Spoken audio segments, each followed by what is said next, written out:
Welcome to the Blackout Show, presented by the Guillen Grid, a show about the Chicago White Sox baseball, the good, the bad, the ugly. We'll debate what's working and what's not on the south side of Chicago. It's old school versus new school baseball. And most importantly, we're keeping all the receipts.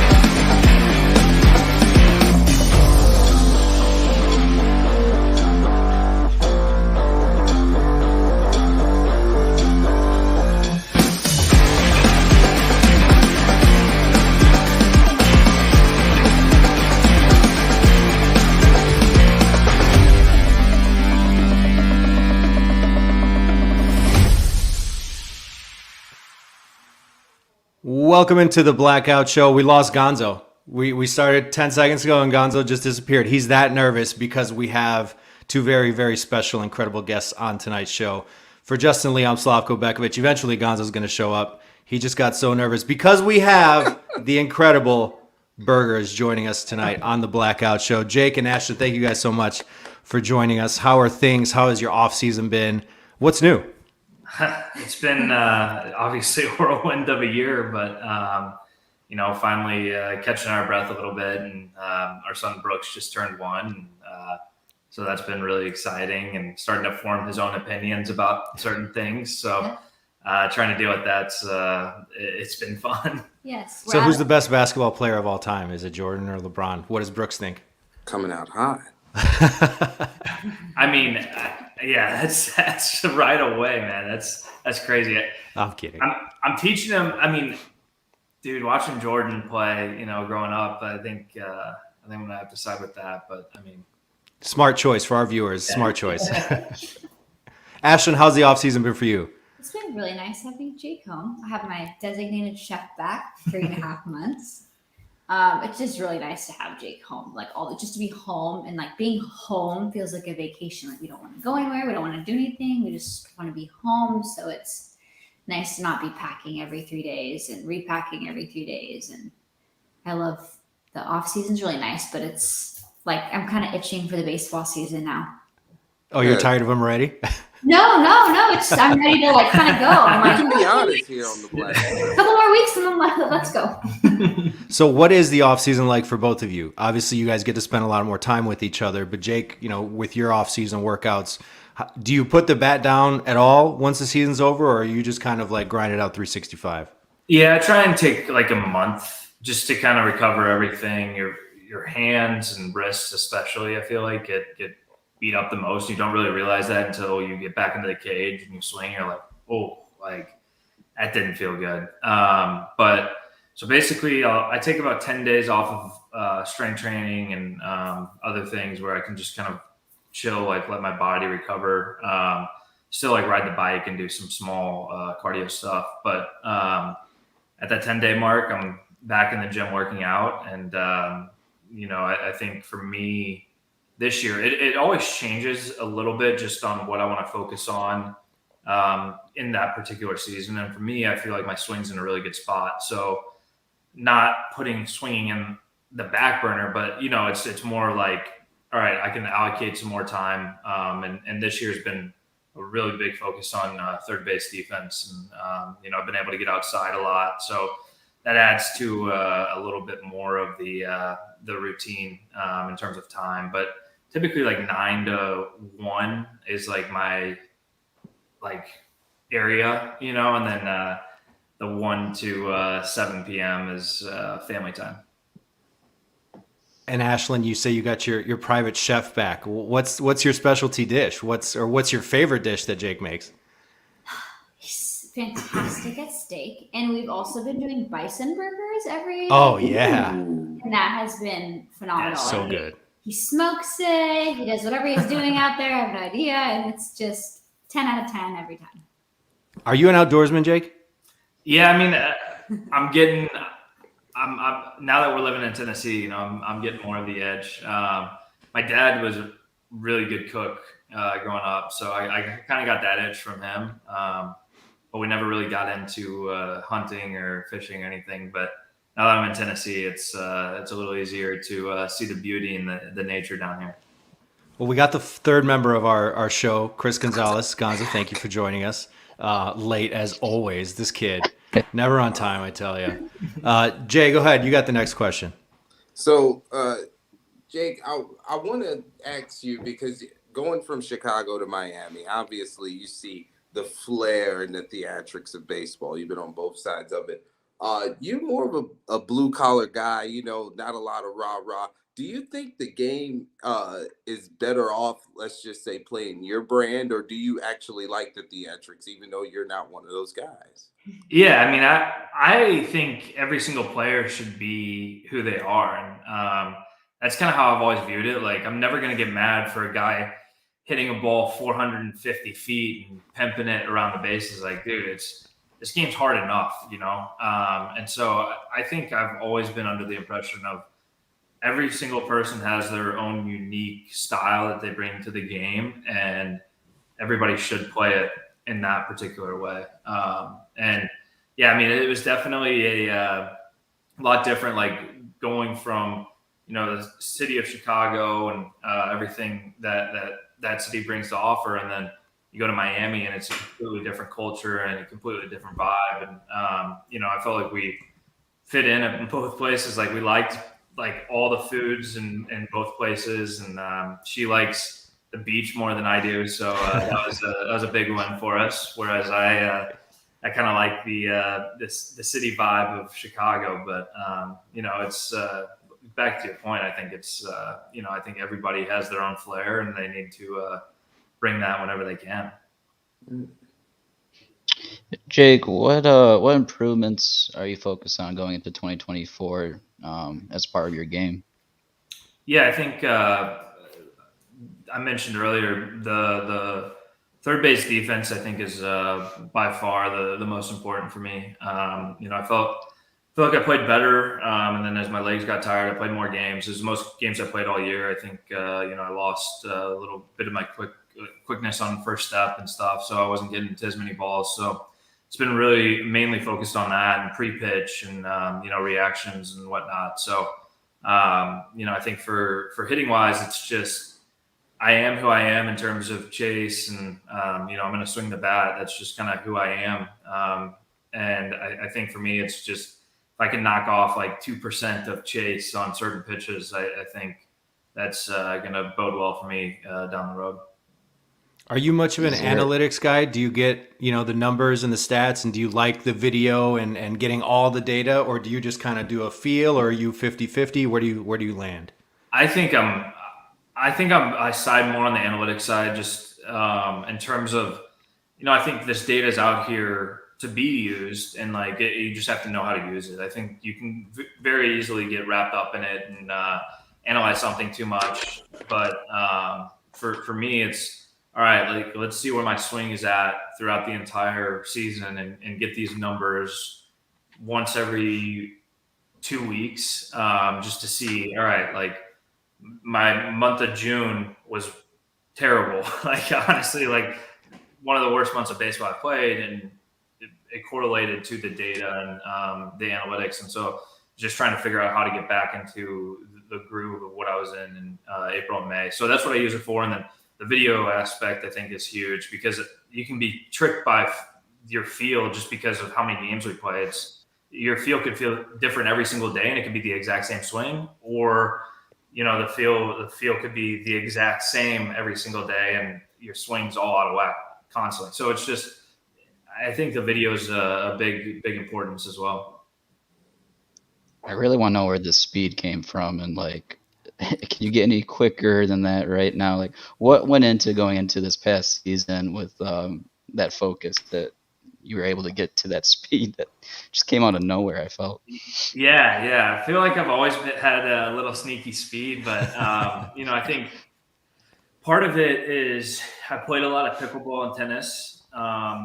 I played a lot of tennis, obviously, over the last like 3 or 4 years, where I've talked about how that helped me come back from injury. But I played a lot more pickleball as well, and so getting that like first explosive step up to the net, I think added to it. And I think I always have focused on the running aspect because, I mean, dude, if you can beat out 10 infield knocks, I mean, that's the difference between hitting 250 and 248 at the end of the year, 247. So, and that 250 looks way better on paper, even though it's a matter of a couple hits, And so I think I always pride myself in that and being able to run hard whenever I can. So, Jake, me and my girlfriend, we watch a lot of baseball together. Like, I'm big into fantasy baseball, so, I got to watch different guys take 10,000 cuts. My girlfriend gives me a lot of advice on who to pick up on the waiver wire and stuff like that. Does Ashlyn ever give you advice when you're in the video room and you say, "Hey, babe, I need another brain"? Does she help you out in that aspect? Yeah, I'll let her tell this story. I'll preface it was at the end of the month of June that I was talking about that I was terrible, and I'm like, all right, like I've exhausted like my main 3 resources that I talk to about what my swing feels like, and so I'm like, you know what, my wife watches me more than anybody else, so I'm gonna send this video, and so you can. Well, he sent me 2 videos. He goes, "What's different?" And I said, "Well, the only thing I've ever even looking at is your bottom." So that's the difference. And it was truth. I was like, no, but really look, like, I'm not just joking. Look at like your lower half. Look at, and that fixed it. So problem solved. Yeah, I think I hit a home run the next day, and I do appreciate her. I probably shouldn't have told the media that because then her head blew up like she's going to be the next coach in the MLB. But hey, you got to break barriers. Exactly. I really do. But there's nothing else in the baseball realm that I remotely even understand. Like I didn't even know that he stole a base. I mean, nothing. So I don't really.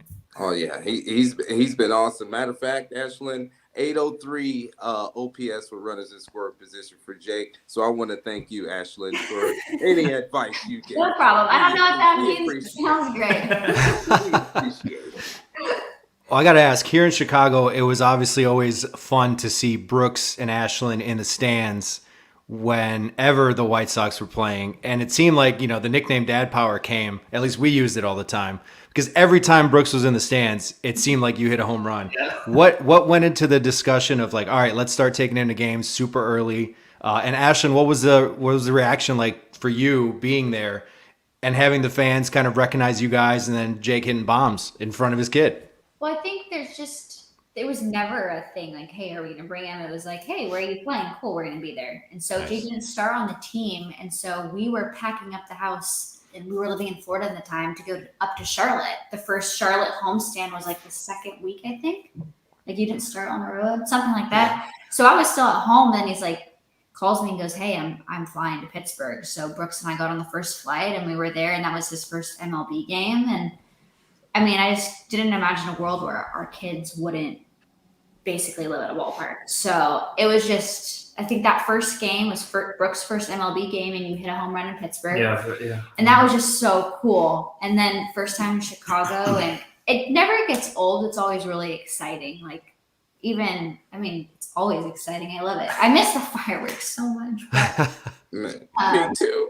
I miss the fireworks. But I love it. I love being there. And then it's really a different experience when you've got a bunch of people that are sitting there alongside you that are also rooting for the person that's your best friend. And so that's a really cool thing. And I'm excited for Brooks and all the kids that we have to like be able to experience that like, oh, these people like root for your dad also. They also sometimes are unhappy with him, but that's just, how it goes. So yeah, I'm upset that it seemed like every single game they came to, I played well, and they missed the 0 for 5 strikeout game in Cleveland. It's like these guys got to see that one too, Can't just see the good stuff. Jake, I feel like during this contention window that Han termed, that there has always been controversy with coaches that have come in with Tony La Russa and then Pedro losing 100 games in his first year. I was curious, can you tell us a little bit like the difference between young managers from going from Pedro to Skip Schumacher and what those guys differences for like, a veteran manager, Hall of Fame manager and Tony La Russa? Yeah, I mean, I've like not even 3 full years, and I've had 3 different managers already. And so I think you gain a lot of perspective on how each individual foresees the future and wants to move forward. Fortunately, Skip played under Tony La Russa for so many years. And so I already had an instant connection, obviously, from playing for Tony and then going over to Miami with Skip. And he's got a lot of that old school mentality in baseball, but has a lot of feel and understands the clubhouse really well. And so that was awesome to get that opportunity with him. I'm excited for next year with him. And so Pedro is awesome too. Like I never had an issue with him. He knew how to motivate guys. It was just one of those things where it just felt like we were snake bit all year. And, it's part of the game. It's a lot of ebbs and flows, and it felt like this year every flow went negatively against us. Especially when we run into the buzzsaw of the Rays, when they're on that winning streak, and then we have to go to Toronto and run into the 3 best pitchers and run into the buzzsaw of the Rays back in Chicago, and it's like, it's hard to constantly, feel positive about going into these games when you're playing against a team that's hot like that. Luis Robert, Jorge Soler, even Jake Berger. Who was the best hitter you can say you had as your teammate, in your opinion? Who, I guess power-wise, just raw power, like Luis Robert by far. I think when he controls the zone, it's like it's game over. Like nobody can get him out, and every single ball he touches is like 15 rows deep at guaranteed rate. I think overall hitter, just Luis Arise was unbelievable. And, he was such a thorn in our side when he was in Minnesota. Pest. And yeah, dude, it was unbelievable. You're just standing there. It's like, what is going on? This guy, you look up the scoreboards, like 4 for 5 every game. You're like, holy cow. And then I finally got to play with him, and we were locker partners in the clubhouse in Miami, and just kind of bouncing ideas off of him. And, I think he helped me a lot with just kind of being able to make more consistent contact. So that was incredible. But watching what he does, nobody can emulate that. I think it's just such a special talent. And, he's definitely one of the top hitters in the game. Jake, I want to stay right here because we're talking about Skip Schumacher and Luis Arias. It seems like the mentality of the Marlins team, we're going to make as much contact as we can. We're going to put the ball in play, and we're going to get on the bases and start some traffic. Is that a mentality? Who's responsible for that brand of baseball down there? Yeah, I mean, I think Skip is vital in that. And Brant Brown, who is the hitting coach, he's now in Seattle, and John Mabry were the 2 hitting coaches there. And I think they always emphasize that, especially for when Josh Bell and I come in, it was like, hey, you guys are big, strong dudes. Like, just be able to, control the zone a little more and make more contact, and your numbers are going to fly through the roof. And, just working on that mechanically. And, yeah, I mean, it felt like every single inning we had a guy on, and especially being in the middle of the lineup, it's really exciting when you have a guy on third base with less than 2 outs, and all you have to do is hit a sac fly, and you don't have to do too much, and I think that turns into a lot more positive results because you're not trying to do anything other than just hit a fly ball to center field. So yeah, I mean, that was the mentality right when I got there, and it was really cool to have that thought process because, every single organization teaches everything differently. Everybody has a different thought on it. And so just being able to pull some stuff that I had from the White Sox and then lump it in with what I learned from the Marlins, I learned a lot this year. Take us into the mind of the Burgers, not just Jake, not just Ashlyn. The whirlwind at the trade deadline, the shock that I think a lot of people felt, obviously you guys included. What did those couple days feel like to you? Like, what's the recollection that you have? The surprise? Were you surprised? And then take us through what it was like your first day in Miami. Now you're not a member of the White Sox. You've been there since you were drafted. Now you're on this new team, and there's a certain level of expectation when you trade for a player. They want you to come in Miami and hit bombs. So take us through those couple days. What was it like for you guys individually and as a family? It was a whirlwind. And the only way to describe it is right before you're about to start your senior year of high school, your parents tell you you're moving and you got to go to a new school. I mean, that's just the only way to describe what it felt like from me. And I didn't even have to go to work the next day. Yeah, it was crazy. It was so unexpected. Yeah. So obviously deadline's going on. There's like rumors flying everywhere, but there was nothing anywhere remotely close to me. Maybe there were a few, but nobody had mentioned them to me. And I actually sat down, and the Rangers away visiting clubhouse is like the best clubhouse by far. It's incredible. It's brand new. Yeah. So me and Gavin Sheets were going to play like a game of Madden. I was going to play as the Packers. He was going to play as the Ravens. And we're literally loading into the game, and I get a phone call. And it's like, hey, like you've been traded to the Marlins. And then I go in and talk to Pedro and give her a call right after. I'm like, all right, like pack it up. We're waiting on, obviously. There's like a lot of like paperwork, I guess, that has to go through. So it takes a little bit. So you're just kind of sitting there for like an hour and a half waiting on MLB to like okay the trade. And she's like, I'm in the lineup tonight, but so I have to stay mentally prepared for that. But I'm also just told that I'm like gone. I'm going to Miami to play the Phillies in a wild card race. So it's like you have to really like try and prioritize. All right, like this is who I need to talk to. This is what I need to do if this happens or if it doesn't happen. And so it's a lot of just waiting around. But I called her, and she can talk about the process at the hotel. Yeah, I mean, we had to pack up. Well, I had to pack up the whole hotel because I didn't know. And when we go to a hotel, it's like not like just the leisure. It's like we've got a crib, we've got a baby station, we've got a changing station. We've got you unpack and you get comfortable in your mini apartment for 4 days, and then you've got to pack back up. So I'm trying to pack up the room. I have 400 and something text messages. I have now 30 flights through the end of the season. I have to start changing and canceling.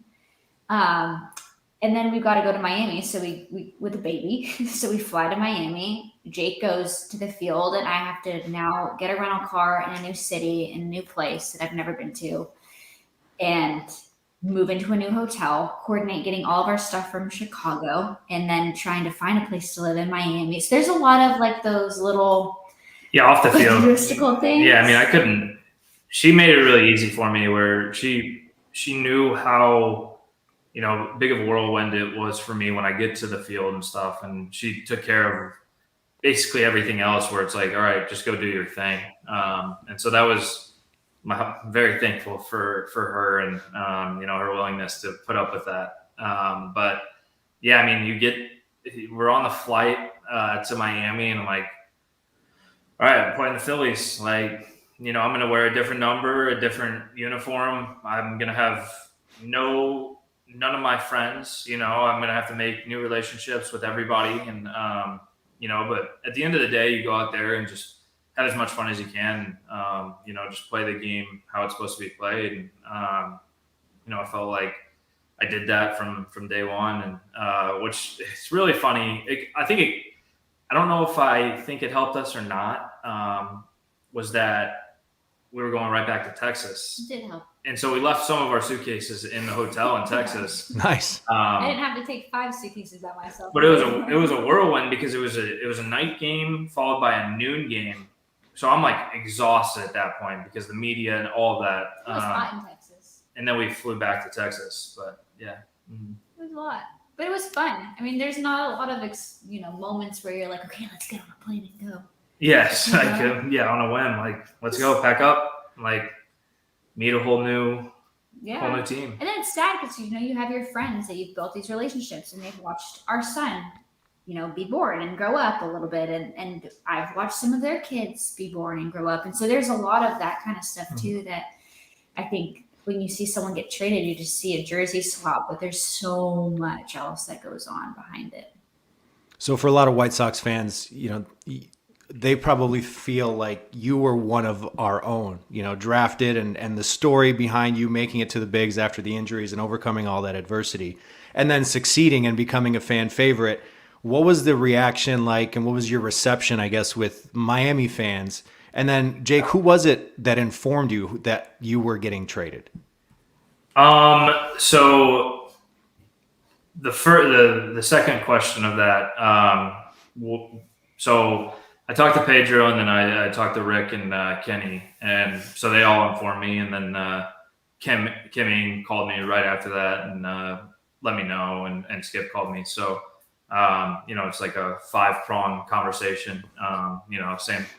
Telling me the same thing, just from different voices. But yeah, I mean, it was. I'll always remember my time in Chicago as a great just part of my life. I think obviously I had a lot of turbulence with my injury, and but there were so many people out there that supported me during that time where I feel like they were huge and getting me back on the field. So not just from inside the organization, but also fans and so many people reaching out. So I'll always have great memories of Chicago, and I just remember it's going back to the last question with the trade. Like you remember talking to the security guard that's sitting outside the clubhouse, and like all of the great conversations you have with them, and the clubhouse chef, and just being able to have those interactions. And so you always remember those, and you always remember every single moment you have when you're in that situation. And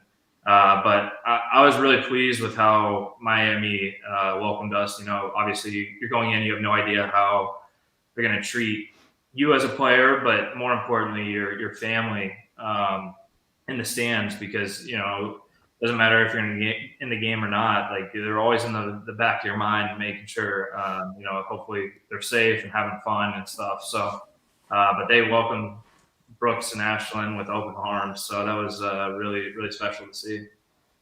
I mean, I felt so wanted and loved in Chicago. Like I could walk around the stadium, I could walk around Guaranteed Rate all day and talk to random people. And you still can. You're welcome to right? anytime. I will be back. Just gotta get that lemonade. Man. I loved it there, and so I was really nervous to go to a new place and be like, oh, is anyone going to want us here? And the fans in Miami were fantastic. There's season ticket holders that have had tickets there forever, and these families that kept coming up to us the first game, and we're like, we knew you as you, and we're just so happy to have you and Jake here. And I felt really wanted, and I still do. Miami is a really great second home from Chicago. Gonzo's trying to. I'm muting myself. It's once an episode. He's always muted. It happens once an episode. We got to start a jar where you just start putting 20s in. I was gonna say, can we stay right there? And can you tell us like what stands out about both stadiums, Guaranteed and Miami? So you don't get to see much. Yeah. Well, I'm sure you. Well, I have different. Well, you give yours and I'll give mine. I think I really liked how the wind always seemed to help in Guaranteed Rate. Like no doubt about it. Like, I think a majority of my home runs are out anywhere, but I definitely felt like I had a couple that I got a little help from. So I always loved hitting in Guaranteed Rate, and obviously my home numbers were way better than my away numbers, and so I was like, that's in the forefront of your mind. Like, oh, I'm going to a new home stadium. Like, how am I going to hit there? And how is the visual and whatnot? And Miami for me, I think it's the best viewing park in the box by far. Just with the batter's eye and how the lights are like situated, I felt like I could see everything there. And I think I hit like almost like 330 there in like 35, 40 games. And so that's the two. I liked the weather in Chicago, because I do like playing in cold weather, where I feel like I have an advantage over some guys that don't like playing in the cold weather. But Miami, the visuals were unbelievable. Now, concessions, I have no idea. Well, Chicago, I miss my horchata milkshakes up on this. Oh, Those are like really good. The food, or my pretzels there. I like Chicago, just felt like home. You know, I know all the security guards, you got a bug club, like I know how to get in and out, all that kind of stuff. So that's just the comfortability of things. I miss guaranteed rate. The fireworks. Cuban coffee. Okay, Miami. Coffee is at every game, which is fantastic. But they have one of the most like breathtaking skylines. Like you literally just see all of South Beach. I mean, it's beautiful there. And so I really like that. The empanada stand, right? I go to the empanada stand every game. I came back from the end of the season a little heavier than us. But between all the coffee and the empanadas, and I mean, they have just really great food. A lot going on in Miami with culture, which is kind of cool. It's a great change. It's a really cool change of pace. Yeah. So, Jake, 34 home runs this year. Obviously, that's a lot. Do you have any favorites? Because I was a season ticket holder in Section 161, and there's literal dents from a couple of your home runs out in the bleachers. Do you got a favorite bomb this year?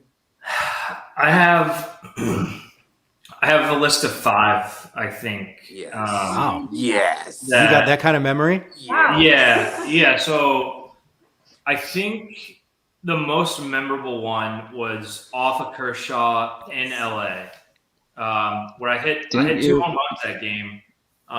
Didn't you do that in both uniforms though? Sox and Marlins? Yeah, I thought you I went off Kershaw. Yeah. Both. Not a big deal. I kind of tie in the two, just because I took Kershaw twice this year.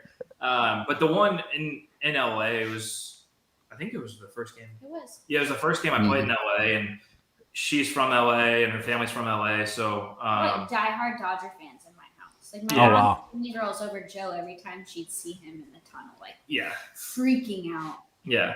That was really special. But yeah, I mean, I hit that one, and then I hit the 2-run home run to tie it because we were down 4-2.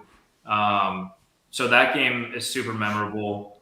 The home run I hit off Bailey Falter, like the 118 one against the Phillies in the doubleheader, because I just got absolutely carved by Zach Wheeler in game 1. Like, couldn't touch him, and then I hit that home run off of Falter. In Miami, there was one off of Kirby Yates in the 8th inning that put us up 1 against the Braves. And it was like kind of do or die at that point. Like if we lost that series, it felt like we were on the wrong side of it.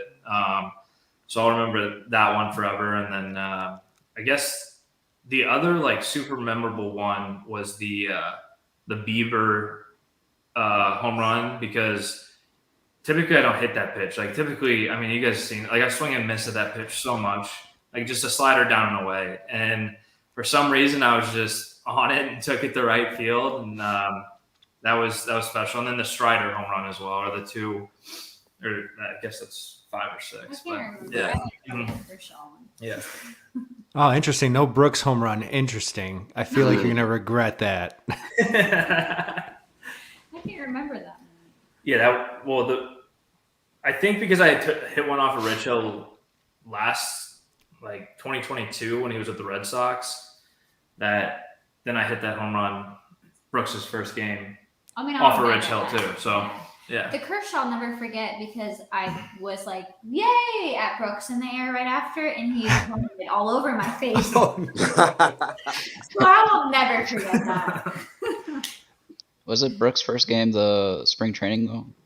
When Jake had the double. Yeah. The double home run game. Yeah, his first major league. Like actual, not exhibition. Yeah. Yeah. Mm-hmm. I was so mad at myself because I was able to get Oscar Colas's home run that game, but I never got either of the two shots that you had that game. Yeah. I wanted that first one because it's off Snell, and then I faced him later in the year, and he just absolutely carved. I'm like, it's a little different in spring training. I have a question for both of you. For the eye pitch, I guess perspective from a fan for you, Ashlyn, how would that go? And Jake, is for you, I guess the baseball side of it. I was just curious with the hindsight after a full season of it, what your thoughts were of it. About the eye pitch, like the machine thing. Yeah, the machine thing, right? Or, sorry, the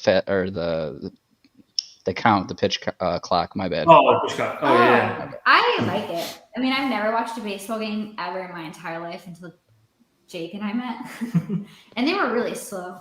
So for me, I like that it's kind of a quicker pace.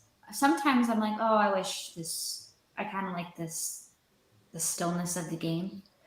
But with a baby, now I'm just like, yeah, we got to get this rock up here. So. Yeah, I don't know if anybody's done a study on how many games in terms of minutes we got back, and I think it were hours. I don't know if anybody's done a study on that, but it felt like I was able to kind of unwind a little quicker and get to sleep a little earlier, albeit 30, 45 minutes. But I really enjoyed it. I didn't think there was anything, too upsetting about it to me. I think the one timeout's interesting just because you are on the pitch clock, and if you're in like a 10 pitch at bat and you used it on pitch 2, you're like 8 straight pitches within feels like a 30-second window. So I don't know if I'd change something with that, but I think overall it was huge to be able to come back and hang out with the family for a couple extra minutes. Go ahead, Justin. I'll let you go next. So I do another podcast with Bad Guy Radio, and we disagree a lot. But the one thing we agreed with, Jay, we were sick to our stomach when you got traded to Miami because you were a South Chicago guy. You fit what we wanted the White Sox to look like. How did you feel about the fit in Chicago? I know it was the first team you played with, but how did it initially fit for you? Yeah, I always will say this even from the moment I got drafted, before I had even played in guaranteed rate, was just I felt the connection to the fans. Obviously St. Louis and Chicago have their rivalries and whatnot, but overall, I think it's kind of that Midwestern blue collar look. I think if I was on the Cubs, I wouldn't feel as as passionately about this as I do from a SouthSide perspective. I appreciate that, Jay. Good answer. Good answer. I always felt like the Southside fans in general just kind of understood me, and I felt like I understood them, and so it always felt like a really easy connection with the fans, and really easy to have conversations with the fans when I did have that chance to speak with them. Before I ask my question, I just want to say, Jake, we don't have Isaac Guillen Jr. here with us like we normally do, but he is the man that did say that you were going to go off for 35 back in May. So we got to give our kudos to Junior, but he was off by 1. He was. I got 2 robbed, so I there you go. There you go. Should have been 36. Yep. It was those ones early in the spring at the rate that didn't go over that we won back. But my next question for you is kind of out of left field a little bit, but from a baseball player like yourself, I kind of want to know what your thoughts are of the voting for the Hall of Fame. Would you want them to, get the guys in that are questionable? Where do you think it's at right now going forward as far as the game changing from generations? I just want to hear your thoughts of it. Yeah, I mean, I think for me, like there's obviously the cheating aspect in terms of whether it's sports betting or steroids or whatever it may be. I think they've done their time in a sense. I think Barry Bonds is the greatest hitter of all time, steroids or not. I think that's kind of always a lot of guys takes in the clubhouse is that.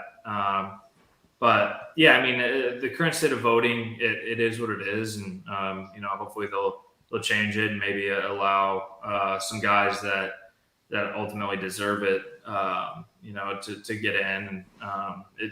The voting systems are always, I feel, weird. I think even like MVP voting, I think should be out there in the open for who voted for who all the way through. So, I think it will change eventually, but I think it'll take time for sure. Last question before we let you guys go.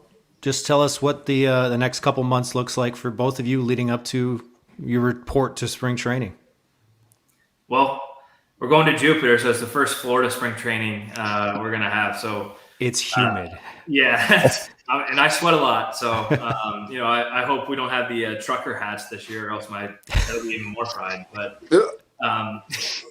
I mean, for us, I think it's we're going to try and enjoy as much as family time as we can. And then, I feel like you're in fast water in January where, you're 6 weeks away and it's like, you feel like you're already in the season a little bit at that point once the calendar flips over. So training ramps up and whatnot. So, yeah, I mean, I think it's just trying to enjoy as much downtime and not stressed about travel. And if Ashton can catch a flight and all that, it's more just let's hang out and watch some movies together and kind of chill.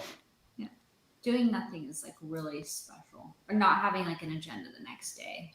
So yeah, it's really weird, like kind of going from, especially when we were at Philly and it was bananas in the wild card series, and then you lose in that first day at home and you're like, what do we do? Yeah, like it happens every year because you're in such a flow and then your entire routine gets changed. So you come to appreciate that quiet time with each other.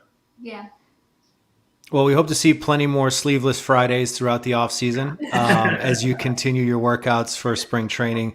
We really appreciate having you guys on the show. Best of luck to you both. Obviously, Jake, you know that you'll be a White Sox forever. All the White Sox fans will always. There you go. See, you're much appreciated on the South Side, and you always will be. Hopefully, maybe one day in your career you come back. You never know. Never know. Thank you guys again for joining us. We really appreciate it. Thank you.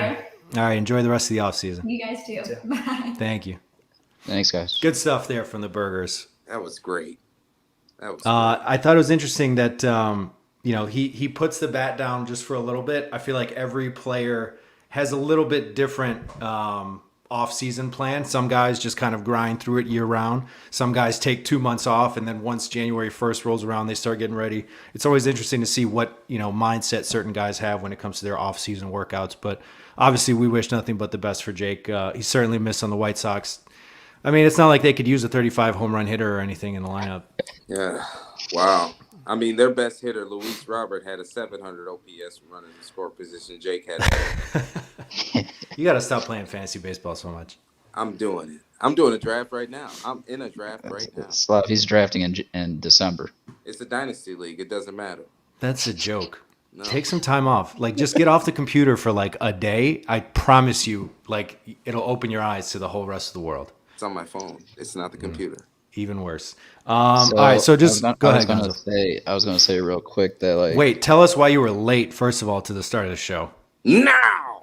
I had a feeling my connection was going to drop just because You got nervous. The Wi-Fi lately, but I was so happy that Justin's last question was about the best moments in 2023, because I was going to ask that too, but for the fact in my mind, I remembered that he went off of Kershaw. He went deep off him twice with different teams, and dude, you lit up like a damn Christmas tree. I was stoked. I was stoked. I was like, that's what I was going to get at, because that's a pretty cool thing to hit off that, one of the best lefties out there. So a couple like housekeeping things I guess we got to go through. The White Sox have not been horribly active, but they did announce the Eric Fetty, right? Well, I don't know why I'm thinking Kyle Fetty. Eric Fetty deal today, 2 years, $15 million. That's pretty much what you can expect from Chris Getz and company right now. Like, they're not going to go out and sign any, they're not going to be any big splashes. They're not going to go out and trade for any star players. Fetty Wap, I like that. But I mean, this is the type of move that this team needs to make, kind of like a low risk, high reward. Maybe something clicked with him. I know I tweeted a week ago when that deal kind of first was reported. Brian Bannister, who's with the White Sox in pitching development, tweeted about some of the changes that Fetty had made in Korea, where he won the Cy Young, or the equivalent of the Cy Young, and the MVP. Yeah, So he's coming off. Winner, wasn't he, Sloan? Yeah, he's coming off of an incredible season. You kind of have to throw what he did in his previous major league stints out the window. His last year in 21 with the Nationals was not very good, but you got to give him a shot. I mean, these are the type of moves that the White Sox are going to have to make, and just to fill out this roster, because it don't look so good right now. Well, what was your guys' thoughts on Fetty and prior to that, the Aaron Bummer trade? I think, at least on the fan perspective, the best part I've seen about this so far is like Brian Bannister came out on Twitter right after that signing was posted, and he was talking with the White Sox fans on Twitter why they did it, and it was so refreshing from someone in the front office to come in and talk to us on a social media platform. And specifically, that what he mentioned about it was when he was out in Korea, he worked with him a little bit with his off-speed pitches, and for the fact that he had success with that, kind of has me a bit excited that maybe he can have success at the pro level here in the States. You think he could be like a good number 1, number 2 pitcher? Like Kopech? Don't do this to my boy. Slav, don't do this to him. I think it'd be too much to ask for like Clevenger. 18 wins, 2.4 ERA. I think it'd be too much to ask for Clevenger numbers, but like if you can get, just give us some quality innings eating up. So what if he gives us like Tukey numbers? Tukey was fine for what you got. For what you got out of Tukey, like, you cannot complain. Yeah. But all right, realistically, what is their rotation right now? Cease for now, Fetty, Tukey, Kopech, Soroka. Oh yeah, Mike Soroka, and then Kopech or Nostrani. Yeah, but I think he's still got to get stretched out some more. But yeah, it's thin. I don't know what Sean Burke's status is. I know he was kind of like the hot name. He was last year's Davis Martin going into 23. But I mean, they've got some holes. They need some pitching. Also, I just saw the reports about Liam Hendricks talking to the Cubs. That would be a shot to the you know what. But both of the you know whats. What are your thoughts on the trade from Atlanta moving Bummer to the Braves? 5 players come back in return for the White Sox. I think quantity over quality more than likely, but I think considering what Bummer's value was, that was a solid move by Chris Getz. Give us a scouting report, Justin or Gonzo, of the 5 players that the White Sox got back. And realistically, I think it probably makes sense for both sides. I wouldn't be surprised to see Bummer return to being that guy with a 2.0 ERA with the Braves, because they're just a machine. That's just what they do. Yeah. Well, I mean, the two biggest names was Nicky Lopez and Soroka, and like you said, Slav, the Sox rotation is thin. So if you're gonna have an opportunity to take a swing on a starting pitcher, you're gonna do that. And the White Sox have had the infinite hole at second base. So if the Braves are offering Nicky Lopez, you take that as well, essentially fixing a hole for free. Gonzo, obviously there were 3 other players named. I have no idea. I've never met those guys in my life. I've seen Nicky Lopez twice before. Who are the other guys named? Northbrook's own Nicky Lopez, in case you weren't aware. Mm-hmm.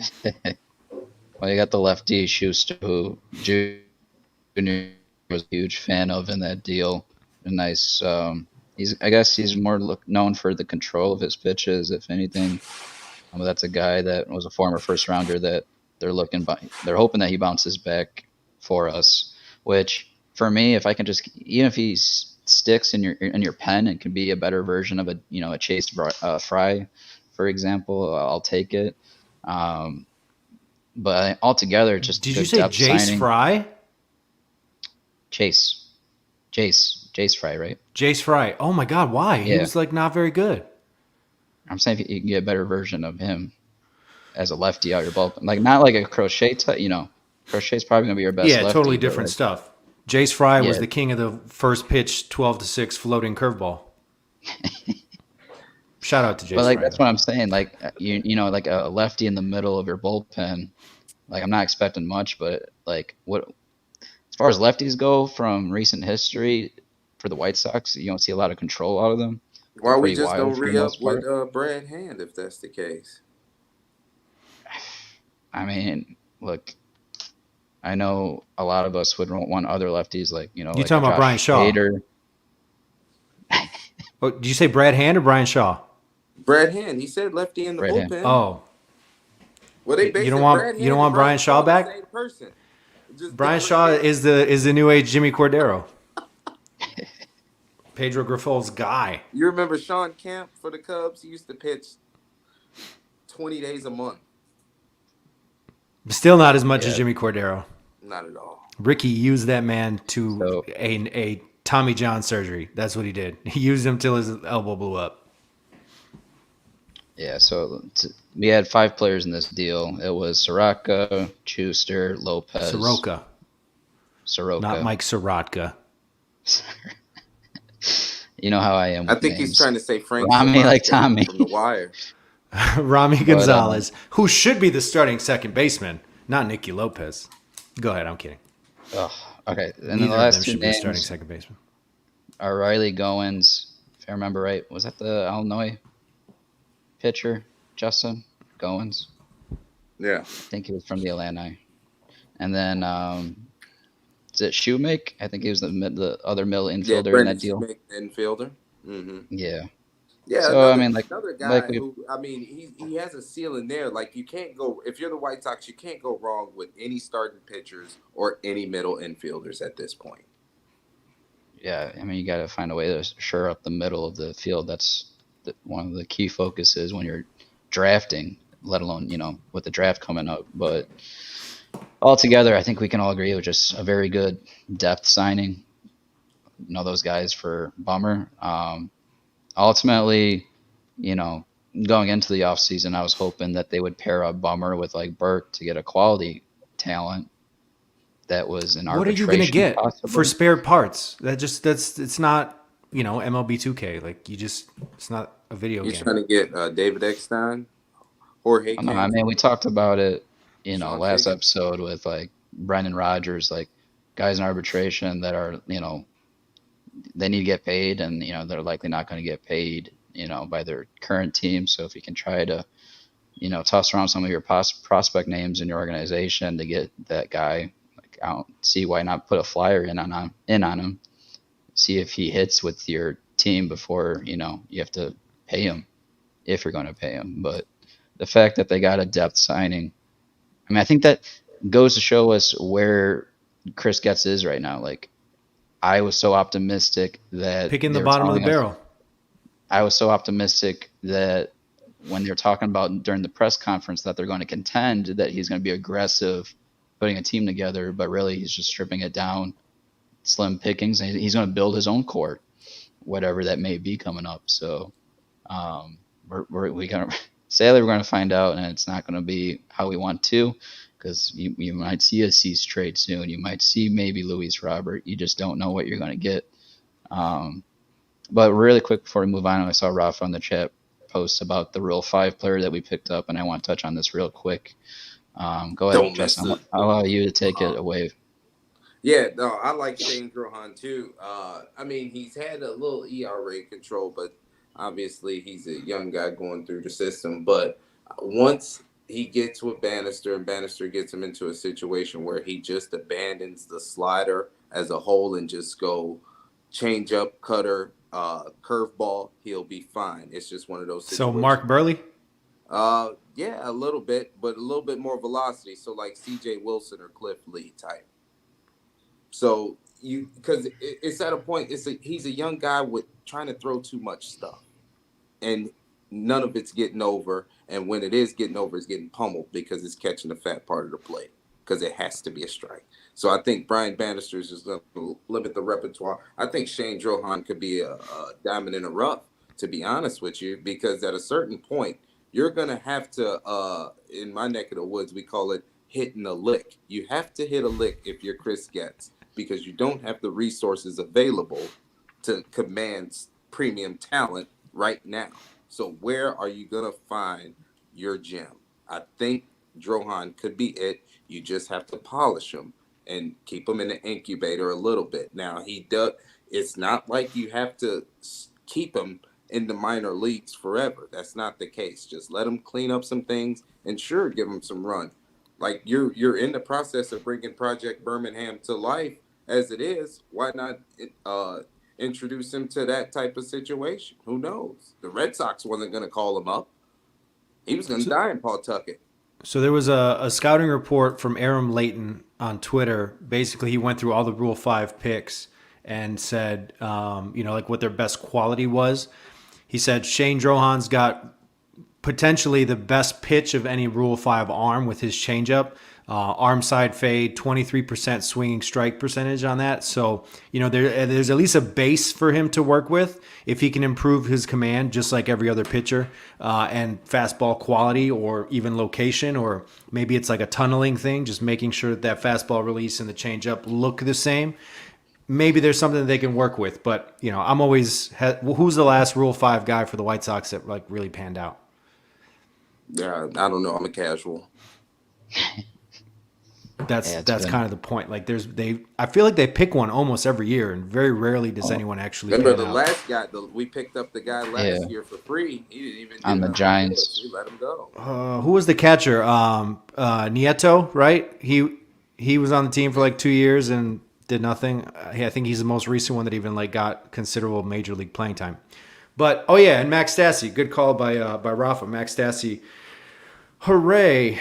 Something to get excited about if you're a White Sox fan. Good defensive catcher. Can't hit worth a crap, but, maybe he'll help the pitching staff and throw out the occasional base runner. That Stassi move is not good at all. You gave up nothing for him, but he's a good defensive catcher. What does that mean for Corey Lee? Because even though Stassi... What did you see out of Corey Lee last year that gives you any sort of hope, other than that he has the same name as you? Bingo.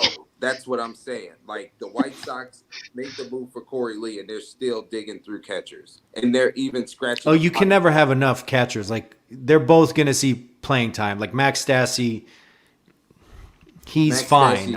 He's fine. Yeah, but still, he shouldn't be commanding at-bats from a guy like Corey Lee, especially when Corey Lee is trying to get to the point to where you're getting at-bats in volume and turning... But if Corey Lee's going to be a designated hitter and he's not that great of a hitter anyway... Yeah. It's rough go right now for the White Sox. I don't like when we get to this point in the show, Slob, when we start being honest and stuff. Well, that's what we got to do. It doesn't look good, man. Like this coming season, we're sitting here in the middle of December, and there is not much to write home about. And if anything, your best pitcher is probably going to get traded sometime in the next couple weeks. So, look how excited Gonzo is. And they canceled Sox Fest again. Shocker. I know. Look at my shock face. Yeah, I got nothing. Yoshinobu Yamamoto. I just wanted to say his name because it's a cool last name. He's going to the Giants. Did he sign with the Giants? Nope. No. Not yet. No.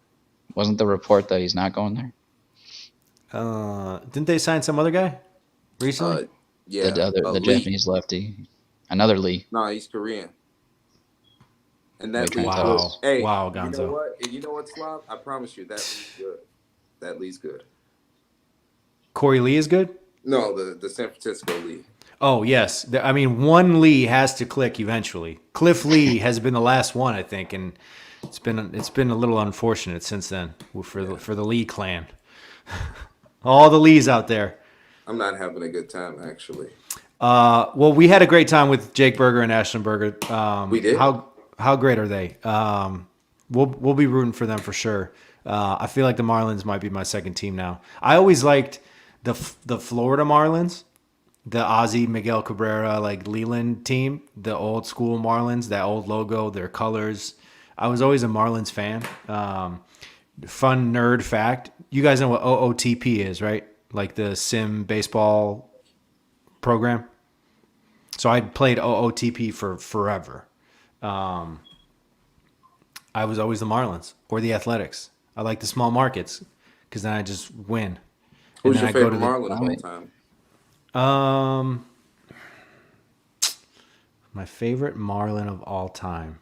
Jeff Conine, No, I mean, Gary Sheffield. I never really had, I guess, I did love Gary Sheffield as a kid. I never had a huge, Your Cliff Floyd. like, fandom of an individual player for them. They just, like, all those, I liked watching them beat the Cubs. That was fun. I mean, Oh, so Miguel you're a Mike Cabrera. Lowell guy.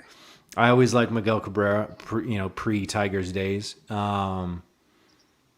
Edgar Renteria, if I had to pick one. Oh, actually, you know what? I lied. Luis Castillo. Luis Castillo was a bad dude. He was a Faster dog. than hell. Just slapped the Hey, shit he out was of the a chunky baseball. guy too, low key. Yeah, and played a good second base. Luis Castillo was a fun dude. Didn't like him with the Twins though. Dontrell Willis. D-Train is a good one. Fun dude. Really cool dude. All right, any other final thoughts? I wanted to ask a question before you talk about Ohtani. Well, what if we don't want to talk about Ohtani? We got to talk about Ohtani, man. We just deferred the conversation, Gonzo. We're not deferring. Let's go. Well, yeah, deferring $680 million. What you got? What would you prefer Chris Getz to do? What's the best approach? Is it to strap it down, or would you try to be aggressive and put something together real quick? Because I don't know how he's going to strap it down and like. What do you mean by scrap it away? down? Like, because we saw them scrap it with Hahn and trading Chris Sale, and we saw how Mancada. You're saying blow it up? Yeah, blow it up. Okay. Because you just allowed, I get two the first move. I get two different feelings with strap it down and blow it up, Gonzo. I want you to know that. Yeah, I've never heard strap it down in this context.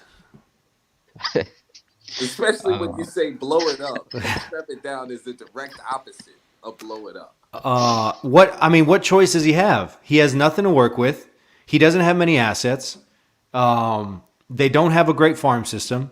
They aren't going to spend money. What is he going to do? I don't know why this is even surprising to anybody. What realistically did you expect Chris Getz to do? He's going to trade Dylan Cease. He's going to keep Luis Robert. They'll put together some sort of, makeshift offense. They're going to put together a makeshift pitching staff, and they're going to be a bad baseball team. And chances are Luis Robert is going to be involved in trade rumors at the deadline. And chances are anybody else worth a shit might get traded.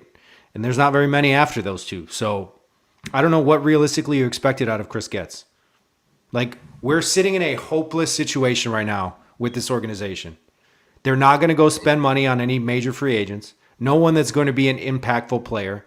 You're not giving up assets right now to trade for an impactful player. You're not going to give up any prospects or young players. Right now, you're sitting with Dylan Cease and Luis Robert and nothing to do with either one of them. And you already missed out on Dylan Cease's peak trade value. Chris Getz is sitting on a I don't know, grenade. I don't know. Like, it's just. Yeah. No. Sorry. I put together the projected payroll is like 185 million with what I put together. What? Yeah, you'll have to go back to last episode and see the plan I put together. But OJ was stunned. Okay, your plan, but the projected is not even going to be close to that with this roster. Yeah, no, I put together. It ended at like 183, 185. By adding who? Again, I broke it all down, numbers and everything last episode. But I'm saying, like, okay, what players are you adding? Well, my top priority, which I know, like, now it's clearly not going to happen, but Yamamoto was that was. But okay, stop. I'm saying realistically, with the team that they have, they're going to be closer to 100 million, maybe. Yeah.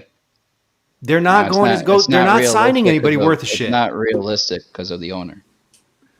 Yeah, I mean, yes, we know that, but that's what I'm saying. Like, you But can I'm just throw all saying, these like, plans in the air all you want, but it's none of it is realistic. They're going to scrape the bottom of the barrel. They're going to get the value free agents, and they're going to get whatever's left over, and they're going to put together a shit team. and at the end of the day, what I was saying was the plan that I put together only increased from last year by, I think it was 13 million. But So how can you justify increasing the payroll by 13 million when you have now lost money, I believe 4 seasons in a row? yeah, You they've have a lost. fan base that's pissed off to shit at everything that this team has done for the last 2 years, maybe more. And you lost 100 games. Like how can Chris Getz go to Jerry Reinsdorf and say, I'd like to spread, extend this budget a little bit to 185? Again, the plan that I put together came off of the words at the press conference that said that we're going to contend in 2024. And Pedro Grifol said that he was going to have his team prepared and they were going to play hard and not be 100 fucking lost team. But it's all bullshit. I get it. It's all words. There's no actions behind An the hour, wording. 6 minutes, and Slavko hit me with the F and a B bomb. Did you take the over? Yeah, You should have. not a gambling man. And well, yeah. Anywho, that's how I feel, man. I mean, Chris Getz is he's not running this show like someone in his title really should be, but he's strapped right now. Like there is not much that he can do. If everything clicks for this team, if everything clicks, even like right now as constructed, if this roster, everything clicks, they still don't win 90 games. I think at best case scenario, Slav, even let's just say this have a good year, 80 games is the ceiling for this team. And I'm talking about in a perfect scenario. Because if you look at the landscape of the American League, most of these teams got better except for the Oakland Athletics and, of course, the Angels. Other than that, the White Sox will be a victim to 70% of the American League. Did the Marcus Stroman thing become official I don't know. about him and the Royals? Stop. I know Seth Lugo signed with the Royals. Yes. Yeah, so Stroman tweeted, or he put on his Instagram like the some like a motto for Kansas City or something like that. I know like there's been reported interest. It doesn't look like there's anything official yet, but You sure it wasn't linking him to the Chiefs? The Chiefs probably need him to play wide out more than the Royals need him to pitch. I don't know. Can he line up on side? That's the big question. Oh, don't do Kadarius like that, man. It's a But I mean, like the Royals are in an infinitely better position right now than the White Sox. The Twins are in an infinitely better position. The we Guardians, had more wins than them last year, Slav, and they're better. yes, and I don't think it's even close, especially if Cease gets You traded. You said the Royals because of Seth Lugo? No, because they have a bunch of young players who can actually play baseball well. I mean, Bobby Witt is better than anything. Well, maybe given his age and and status, Bobby Witt over Robert. I was going to say, can we agree that Bobby Witt today is a better baseball player than Luis Robert? I wouldn't go that far. So he might. I'd say he's better, but besides Witt, who else are you going with? You're saying they're infinitely. They better have a much better position. core of young players than the Chicago White Sox. I don't know if there's nothing that you can even like argue there. I just don't see them that far ahead. The whole division. But they are ahead. What pitcher do we have that's going to be better than Cole Reagans in 2024? Assuming Cease gets traded? None. Yeah, I'd say Cease until he gets traded. Yeah, so Cease wasn't better than them last year. Long term and short term, Better as far the as what? Royals are in much better position than the White Sox. And like Rafa says, Vinny Pasquantino, who actually works out in the offseason with Jake Berger, probably better than anyone other than Luis Robert on the White Sox. He killed the White Sox last year too, didn't he? He's coming back from shoulder surgery too. I mean, yeah. So and they got what, the number 3 pick? The White Sox landed at number 5. It's tough times on the South Side, boys. Tough times. Shit sucks. You only can tank It and was win good it to if see you're the you, Swab. Blackhawks. No, not even the Blackhawks, just Bedard. That's all we care about. All right, last thing before we get out of here. Shohei Ohtani, 10 years, $700 million.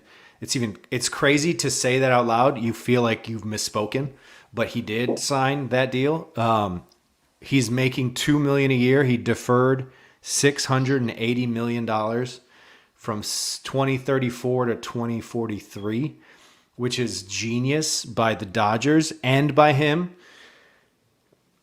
He's set for life. He was already set for life before this deal. He is now set every generation of Ohtanis for the rest of eternity for life. But what did you guys think about the contract structure and him choosing the Dodgers over the Blue Jays and Angels? I guess I think those are the final three, right? But that's where I'm like, I get it because it's the Dodgers and they can build around him. Him, Betts, Freeman. That's why I'm sure he chose them. But I mean, he's making more money if he went elsewhere by that deferment, because technically, due to his visa classification, he has to for sure live in California for most part of the year. So he's gonna have to pay that taxes in California. So, But he's only paying it on $2 million, not $70 million, right? this is where I'm not a financial advisor because I don't know how that deferment. Oh, now you're not Over a his financial career. advisor. Right. Okay. You see him throw his Jeez. hands up. Oh, I It's just tax know season. that- I can't go to Gonzo for shit. I just know that due to that visa classification, he has to be there for the most part of the year. So he can't. Spoken like A lot of the border people- agent. A lot of people talk about him not, he's got the option to, he doesn't have to live in California, but that's not the case. It's not. He's a very his background. He's very specific to why he has to be here for a reason. So, Are you surprised he chose the Dodgers? not surprised by it, but I mean, I wanted him to go to the Blue Jays personally. I'm tired of the kinda Dodgers. hoping. Like, good I for was the Dodgers, hoping. but I'm tired of the Dodgers. yeah, I'm with. But they you. do I was have kinda likable hoping- dudes. Like Mookie Betts is likable. Ohtani's likable. Freddie Freeman's likable. Bellinger, when he was there, likable. I mean, Kershaw, likable. Other than, they just got likable dudes. Jay, were you surprised about Ohtani? No, not at all. Did you pick him in your fantasy draft? Do you have him on your dynasty team? No. No, I actually That's a didn't bummer. have a first round pick in this year's draft. I'm playing the long game. But I Is think it because you picked Yohan Moncada in the first round last year? I'm not doing that. Don't worry about that. Don't worry about that. By the way, anybody listening to this podcast, Yohan Moncada is on the trading block. I understand it's December 13th. He is on the trading block. You're talking about in your fantasy league. Yeah. Okay. Yeah. Got it. So- You don't have to pay him $25 million in the fantasy league, but in real life, No. you Actually, do. I don't pay him at all. Oh, perfect. Okay. Yeah, but no, onto the Ohtani thing. It was weird to me because it was like you went down the street, and then you went down the street with an extreme discount. So I'm thinking, right? He believes that the Dodgers give him the best chance at glory. 100%. Like this move shows me that Ohtani is ready to run the table because he could have went to the Yankees for probably a bigger bag. He could have went to my step team, the Red Sox. What allured him to the Dodgers other than Mookie and Freddie? I mean, they've been a very competitive team, and they've been a World Series favorite for most of the last decade. You know what's nasty? They have a hole in left field and in the rotation. And with the Ohtani deferred money, they could just get foul and bring Bellinger back, get Yamamoto, win 400 World Series.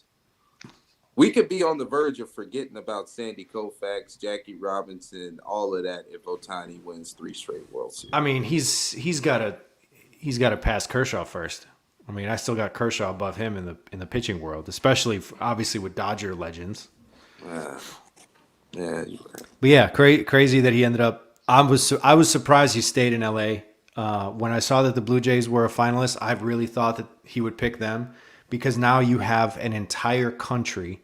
Actually, you would have 2 countries rooting entirely for you Three. Who was the third? Japan, Canada, and U.S. Well, but not everyone in the U.S. is going to be rooting for him. But I'm saying, like, I mean, if you play for the Blue Jays, according to that baseball reference of our country, it's like the whole country was basically. oh, you're talking about just by searching him. Well, even just searches, like, I mean, I think everybody in baseball, like, I mean, we saw that on the world stage. Like, we were all watching the World Baseball Classic, that, you know, the championship game with Japan, U.S. Like, I cheered when he punched out Trout. Bro, and a lot of people was on the internet trying to downplay that moment, like, oh, this game don't count. I'm like, are you serious right now? That was a huge moment in baseball history, in my This opinion. is the closest you get to a video game dream scenario right now. Right. Not only is these the two best players in the world, these guys are teammates. Right. And it was for the game on the line in the championship. For the like, world. Right. It's like when you're a kid, right? And you're playing in the backyard, it's like, all right, bases loaded, game 7 of the World Series, 3-2 count. I'm up to bat. Like, that was pretty much the scenario. Like, it was mano a mano. It was awesome. But yeah, also like $700 million. Why be a billionaire when you can be a millionaire? It's crazy, man. Like, we're on the verge of seeing our first $1 billion sports contract. Like, it's going to come soon. The next soccer player who is like the next Messi or Ronaldo, like, that's going to happen. And then eventually, probably, I would say by 2040, if, you know, if Colson Montgomery or Bobby Witt or whoever blows up to just like run the show, they're going to get a $1 billion deal from someone. That's going to be crazy. We know it won't be Jerry Reinsdorf from the White Sox, though. I was going to say, can you imagine Brian Ramos getting a $500 million deal? Can you imagine a $100 million deal? Neither can Jerry. All right. That's all I got for tonight. I'm spent. I got no more jokes. Yeah, I'd say that's a good first episode with Burger. Slav is back. Final thoughts? Anything? Shout out to the burgers. Yeah, I get a year older tomorrow. I've been spending the last couple of weeks reflecting on how like blessed I have been to be in this position to talk baseball with you guys and Bad Guy Radio. Like, every day I see on Twitter people complain about the White Sox and yada yada yada. Like, it doesn't matter. At the end of the day, we're still gonna watch. We're still gonna be fans. You're just complaining about your expectations not being met. If your expectations were real, maybe you wouldn't be feeling as sour as me and Gonzo. But me and Gonzo aren't realistic fans. We are, in fact, homers. So I'm going to wish myself a happy birthday. Happy belated birthday to the lovely Asia, the love of my life. She got older, too, Tuesday. And I'm just going to celebrate another Chicago Bears win Sunday, Slavko. And we are, in fact, in the hunt. And I'll leave you with that. I do have one final thought. I was at the Denver Nuggets game last night here in Chicago, and I am very upset at NBA officiating for fucking ruining the night that I had planned with my dad. We were going to sit out there and watch the greatest Serbian basketball player of all time go out there and whoop some Bulls' ass, and he got ejected because some punk referee couldn't take a little heat. A no technical ejection, just straight tossed him. Wow. Like, so I tweeted about this earlier. In the NHL, the referees give as much shit to the players as the players give the refs. So if a player starts chirping at a ref and blah, blah, blah, like the ref will just straight up tell him, like, fuck off. Like, get your ass in the fucking penalty box. Like, they do not hold back. And I love that about the NHL. You look at a referee wrong in the NBA, you get a technical foul. And the fact that what Draymond Green did and what Nikola Jokic did, both warranted ejections, is absurd to me. Anywho. How many years did that guy have in the NBA? Officiating? He's a pretty young official. I want to say he was like 31 years old. And honestly, it was weird. We were sitting before the game and I'm looking up on the video board and they just had the three referees just like posted. And for some reason I was just like, subconsciously, I was just like really in tune with like who the refs were. I don't know why. It's not like I was expecting anything to happen, but I was just like, for some reason, I just caught myself in that moment. Like, why do I care who the referees are? Very soon after, it became very apparent to me that I should have cared. Anywho, I just hope it's not, he's just not trying to make a name for himself by doing it like that. Like, well, the fact that I know his name, it's a bad That thing. worked. It's a bad thing. So did he reach Angel Hernandez level yesterday? No, not well. I mean, among Serbs, yeah, Serbs are like they're gonna put a hit out on him. I mean, shoot, there was like 5,000 Serbs at the game, like no joke. There was a lot, myself and my father included, and we were not happy, satisfied customers. National Basketball Association, figure it out. That's all I got. Gonzo, There final was some words. anger. That was quite the anger I've seen from Slav in a hot minute. I'm sober. Yeah, that's not good. Okay. You say so. Oh, happy birthday, Jake, by the way. Sorry, I should have just started by that. Like, happy birthday. No, that's okay. Thank you, pal. I don't want to see Justin get older, but here we are. All right. I'm going to shout out my one and only Soraya, as I always do. And before I forget, I also want to shout out our playoff contestants in the Blackout Show League. Yeah, sure. They are as follows: Justin's uncle, myself, Nick is in there. KG who's in the chat, he's in the playoffs facing Nick. Dre is facing our boy Justin here, and Russ is going up against Ray the Barber. So that is our playoffs. And unfortunately, Juan Montenegro and OJ did not make it, and I almost choked out of the playoffs with 3 weeks to Gonzo, go. you're a but racist. I made it. How come Yeah. the two Venezuelans didn't make it? You'd have to ask them. I got some words for you. Gonzo DeSantis. Last thing, shout out to Kevin and Rafa for being active on the chat tonight and for joining us on the stream. Thanks to Ashlyn and Jake Berger. Thanks, Ozzie Guillen Jr., for absolutely nothing other than having us on his YouTube page. But Jay, Gonzo, good stuff as always.